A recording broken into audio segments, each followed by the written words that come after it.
ঐতিহাসিক ৬ দফা দিবসে বঙ্গবন্ধু শেখ মুজিবুর রহমানের প্রতিকৃতিতে শ্রদ্ধা নিবেদন করেছেন প্রধানমন্ত্রী শেখ হাসিনা। জাতির পিতার প্রতি শ্রদ্ধা নিবেদন করা হয়েছে আওয়ামী লীগের পক্ষ থেকেও। ৬ দফা ঘোষণার মধ্য দিয়ে বাঙালির স্বাধিকার আন্দোলন রূপ নেয় স্বাধীনতার সংগ্রামে। তাই ইতিহাসের এই দিনটি বিশেষ গুরুত্বপূর্ণ বলে জানিয়েছেন আওয়ামী লীগ সাধারণ সম্পাদক ওবায়দুল কাদের। স্যান্ডেলিনা সো, রূপচর্চায় আভিজাত্য। ৬ দফা দিবসে বাঙালির অধিকার আদায়ের ইতিহাস স্মরণে ভোরে ধানমন্ডি ৩২ নম্বরে আসেন প্রধানমন্ত্রী শেখ হাসিনা। প্রথমে শ্রদ্ধা নিবেদন করেন হাজার বছরের শ্রেষ্ঠ বাঙালি জাতির পিতা বঙ্গবন্ধু শেখ মুজিবুর রহমানের প্রতি।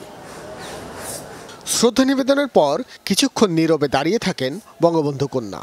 পরে দলের কেন্দ্রীয় কমিটির নেতাদের নিয়ে আওয়ামী লীগ সভাপতি হিসেবে জাতির পিতার প্রতি শ্রদ্ধা নিবেদন করেন তিনি।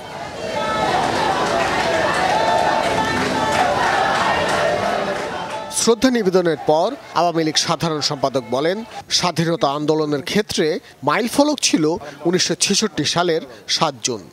৬ দফা যদি না হতো তাহলে ৬৯-এ ৬ দফা ভিত্তিক ১১ দফা গণবিস্ফোরণ, বাংলাদেশে যে গণ অভ্যুত্থান, এ গণ অভ্যুত্থান হতো কিনা সেটাই হলো বড় কথা।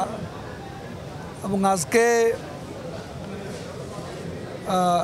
আমাদের ইতিহাসে বাঁক পরিবর্তনকারী, it was a turning point in our history. জাতির পিতার হত্যাকারীরা বাঙালির সকল অর্জনকে নির্বাসনে পাঠাতে চেয়েছিল বলে মন্তব্য করেন তিনি। তারা বঙ্গবন্ধুকে হত্যা করেনি, তারা হত্যা করতে চেয়েছিল আমাদের মুক্তিযুদ্ধের মূল্যবোধকে, আমাদের স্বাধীনতার আদর্শকে। সেই জন্য বঙ্গবন্ধুর সঙ্গে জয় বাংলা নির্বাসনে, ৭ই মার্চ নির্বাসনে এবং ৭ই জুনও নির্বাসিত হয়ে যায়। কেন্দ্রীয় নেতাদের শ্রদ্ধা নিবেদনের পর জাতির পিতার প্রতি শ্রদ্ধা নিবেদন করা হয় আওয়ামী লীগের বিভিন্ন সহযোগী ও ভাতৃপ্রতিম সংগঠনের পক্ষ থেকে। ভাস্কর ভাদুরী, যমুনা নিউজ, ঢাকা।